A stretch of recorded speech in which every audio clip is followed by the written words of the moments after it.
We are retired to ride.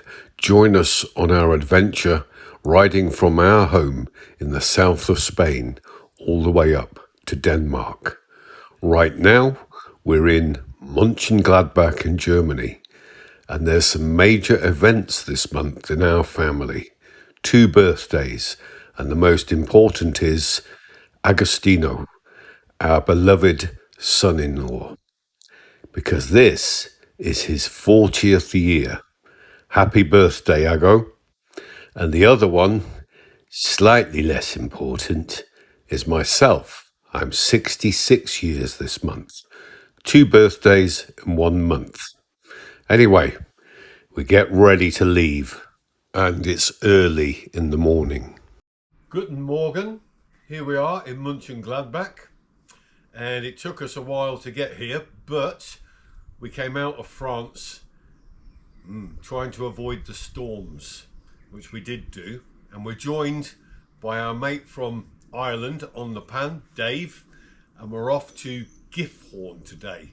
Unfortunately, Chris, who was also supposed to join us from England, hasn't managed to make it. So anyway, we'll see you later. A big thank you to our family in Mönchengladbach for looking after us. There's always that feeling of excitement at the start of a new riding day, particularly when you know you're going somewhere interesting.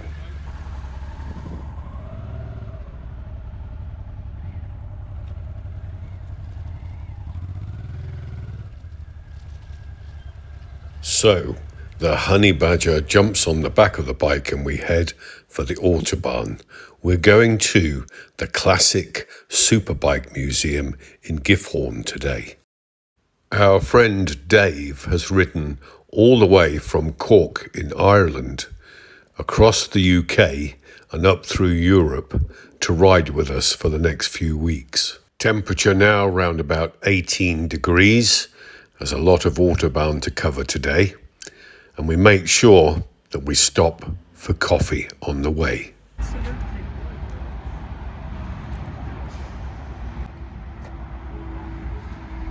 Taking it easy because we've got plenty of time to get where we're going today. This being episode 9 of our tour and our way to Denmark. Episodes 1 to 8 chart our progress from our home in the south of Spain all the way to Mönchengladbach. And it's been a very eventful tour so far.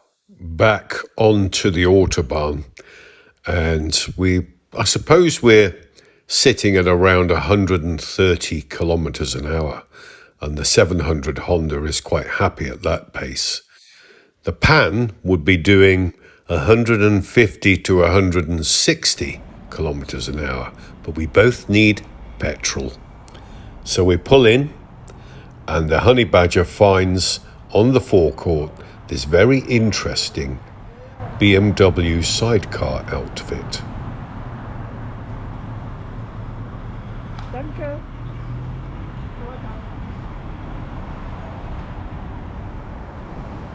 That's pretty cool, eh? Yeah. Put some air in the seat.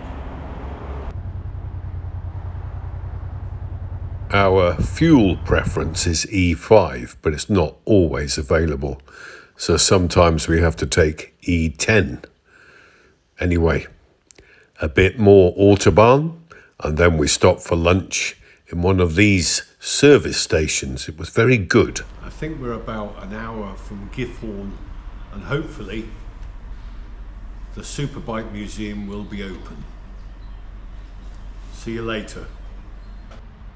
Before the tour started, I dragged this 30-year-old magnetic tank bag out of the cupboard, and it seems to be doing the job. It doesn't upset the control of the handlebars or impede any movement. So sometimes these old things you keep in the cupboard are worth having. Listen to that man.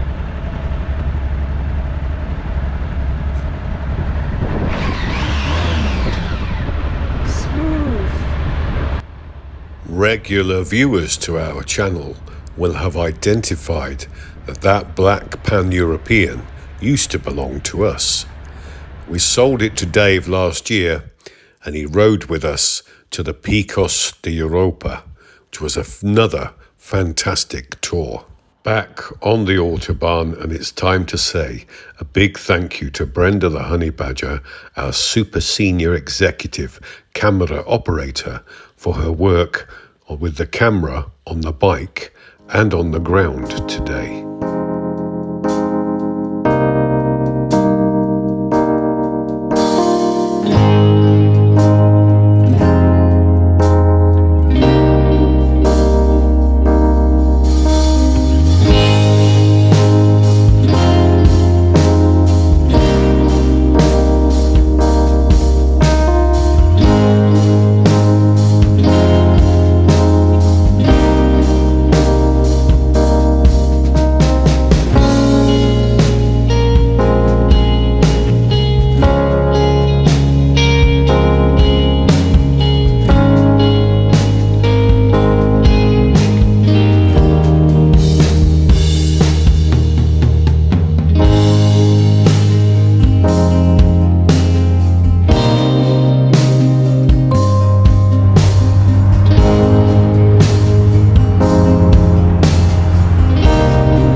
For motorbikes.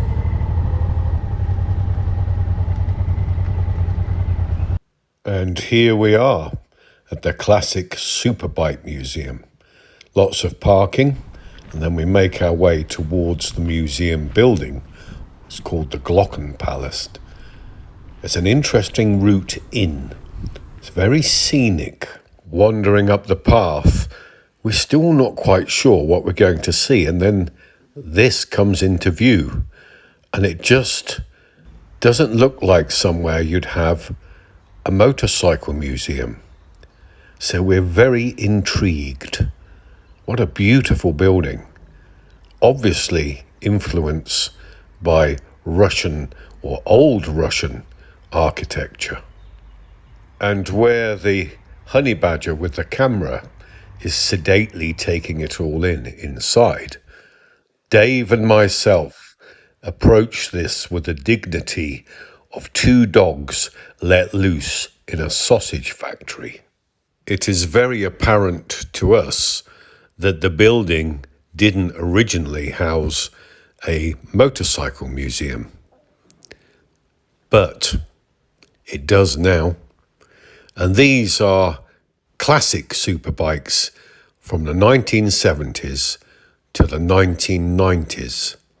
And if you're the age group that Dave and I are, it's fascinating. It's all the bikes that we were interested in at the age of 16 or 17, right up into our 30s, or maybe even 40s. What's on offer here is a tantalizing glimpse into the recent past. And Dave and I are transfixed. There's all sorts of things here that interest us greatly. And I think this might be my favorite museum. So, if your interest is the superbikes from the 70s, the 80s and the 90s, this will be the museum for you. This Sachs 800 Roadster, though I wouldn't call it a superbike, is very interesting to me personally because I owned one, and I also owned its more glamorous sibling, the B805. It's very possible that that's the appeal of this museum. They're either superbikes that you wanted to own and couldn't afford at the time, or they're superbikes you have owned, may still own, or you sold on. And we all know as bikers that you regret selling some of the bikes you've had in the past. Then mixed up in all of this is this Russian architecture. The whole thing is absolutely fascinating, and there's just so much to look at. Dave and myself are still wandering around like small children in a sweet shop. And we're not obviously going to show you everything here, but I can assure you it's a large collection of motorcycles. Then right in the middle of it all, there's another part to the museum. It's a bell foundry.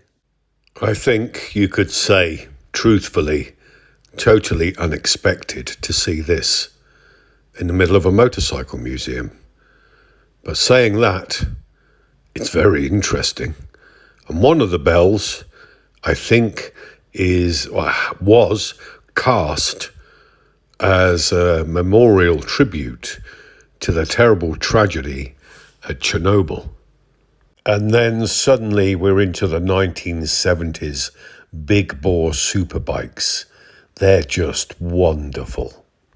And how about some Italian exotica, a Laverda SFC, and then James Bond.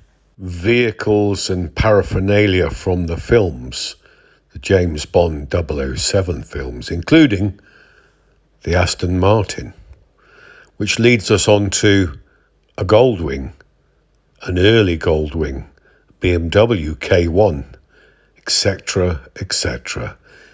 Isn't this just fascinating? Brenda the Honey Badger, our senior super executive camera operator, is just sedately and carefully taking it all in, whereas Dave and myself are still two dogs let loose in a sausage factory. And then this comes up, Wayne Rainey GPZ Kawasaki. There is so much more to see here than we've captured on film. And as we make our way towards the exit, we're reflecting on what we've just seen. We go outside and have a cold beer in the cafe and talk about what we've just seen. So having a cold beer, a very nice cold beer, at this place, what did you make of it all, Honey Badger? What a surreal experience. Some of it was expected, some of it totally unexpected. I mean, the things that we've seen in here doesn't match. From James Bond, maybe because of the Russian movie or the James Bond movie From Russia with Love, and then motorbikes, obviously. A bell foundry. A bell foundry, together with a Chernobyl bell. And then when we came outside, drinking our wonderful cold beer, on the walls here you will see all the different traditional dresses or outfits of different countries. It's just not normal. Or is it? Maybe abnormal. Maybe, I don't know. It's just surreal. That's all that I can say. I can see traditional dress pictures on the walls for England, Finland and Italy so far. Yeah. No, I agree with you. It just doesn't all match up, but it is fascinating. Absolutely Yeah. fascinating. I think we need to find out what Dave thinks. Yeah. And then what you think. So enjoying your zero beers. Very much so. Dave, what did you think of all that? Very, very strange. But very good. Yeah, it was, wasn't it? Yeah, very good. And what did you think about the collection of bikes? Collection of bikes is fantastic. Very, very rare bikes sometimes, but very good bikes. All very nice. Yeah, it's a hell of a collection. He knew what to choose, didn't he, Absolutely. when he was Absolutely. collecting? Yeah. And the best bike in there, John? What would you say? I know you're going to say the BMW K100 RS. I am. What would Yeah. yours be? Oh, that's a hard one. Very hard one for me. I don't think I could pick one. Probably 5. But was it worth coming? Absolutely yes. Absolutely yes. But very, very strange. Yeah. It just appears out of nowhere, Yeah. and you wouldn't expect it to be here. What is your experience? You asked Dave and myself. We are eager to find out what did you think about all of this. Firstly, cheers. Cold beersy. Zero beersy. It's unnatural, isn't it? To put all the, and as Dave said, it's very strange that they put all these things in one place that don't have any connection with each other. So a bell foundry, a motorcycle museum, a very good motorcycle museum of superbikes. I think it's one of the world's largest collections. A James Bond exhibition complete with an Aston Martin in the cellar area. The wooden architectural splendour of a Russian church. A bell foundry with the Chernobyl bell, which I think was, I'm not sure, was that made to commemorate? I'm not sure. It was. Just, it's very hard to put it all together, but I really enjoyed it. And then behind me, on the walls, all the way round, are painted murals of traditional dress in different countries. So we've already seen Italy, Denmark, Finland and the UK.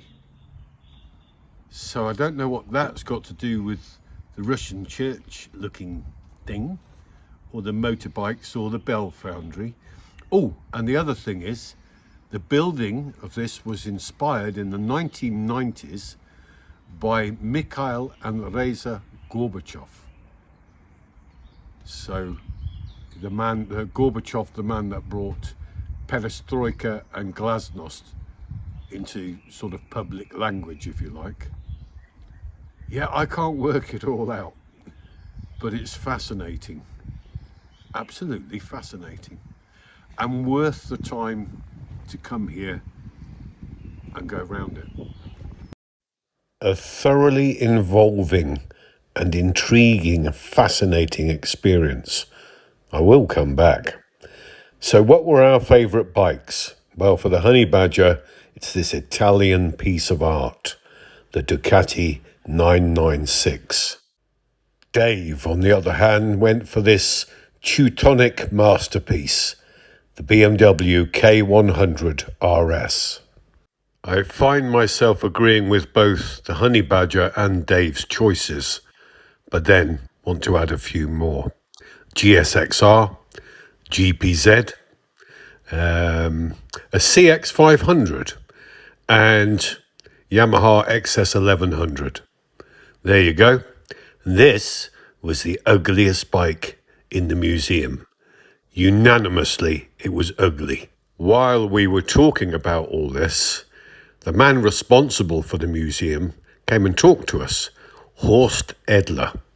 Not only that, he let us take his photograph and volunteered to go on film. Thank you very much for talking to us. We've had a wonderful time, haven't we, guys? Absolutely. Yeah, spot on. And what is it? See you later. See you later. And have a nice trip back home, and we say hello and goodbye from the Classic Superbikes Museum in Gifhorn, Germany. And yeah, I'd like to invite you all to come to visit us. Thank you. Goodbye. Thank you. Perfect. Obviously, Horst, who has a clear passion for superbikes and motorbikes in general, is a jolly nice bloke. Because we didn't overreach on our travel time, we can take it easy finding our hotel in the town of Gifhorn. It's pretty nice, actually. And then we found a local cafe or restaurant. We had a big schnitzel for me and Brenda and currywurst for Dave. Yeah, we do like German food. We chillax and enjoy the warmth of the evening and this fabulous dinner. Then it's back to the hotel in readiness for the next morning. Good morning. Guten Morgen, Alice. So after a very interesting but very strange afternoon yesterday, I think we're going north, and I think the weather's going to turn on us, but we'll see. So we should be crossing into Denmark, and let's hope the weather holds. Fingers crossed. Firstly, we need some breakfast. It's a McDonald's breakfast this morning. It's a mixture of roads today, but we start with some cross-country roads before we hit the Autobahn.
After some hours on the road, it's time for a coffee break. Maybe some cake. It was a nice coffee stop, and I don't think we're far from the Autobahn now. Be heading north. So far the weather's been okay. See what happens next. See you later.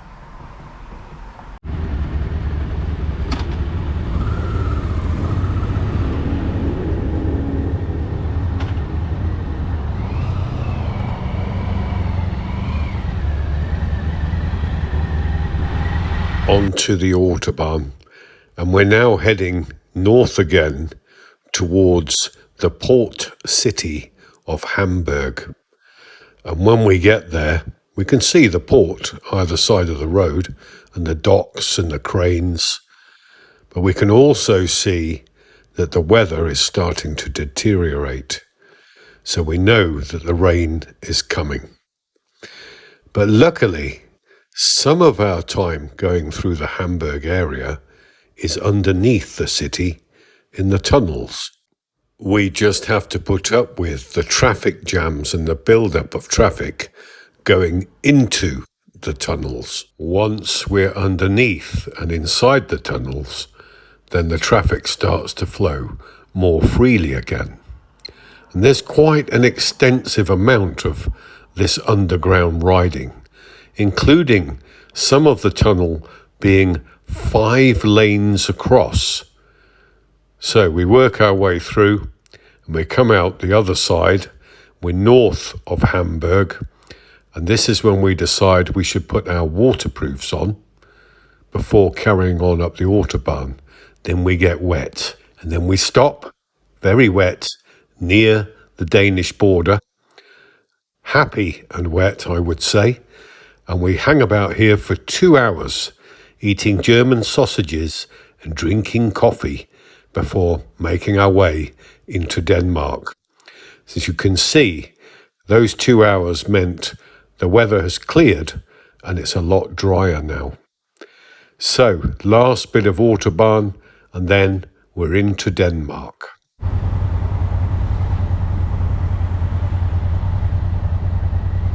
It soon becomes apparent to all of us that the traffic flow in Denmark is a lot slower than it was in Germany. And most people seem to be sticking to the speed limits. So we do the same. We're like lemmings following other lemmings. And I think the reason people here stay close to the speed limit is the draconian measures that would happen to you if you got caught speeding. So the fines are quite steep, and if it's a huge amount of speed over the legal speed limit, they take your vehicle away too.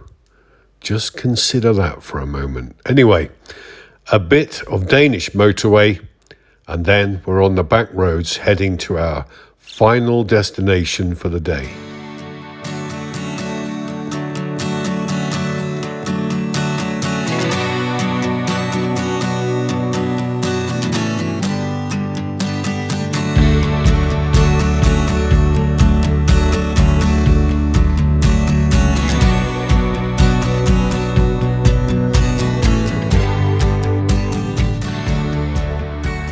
That is some beautiful countryside. And then Vanessa is there waiting to film us as we arrive. Here they come.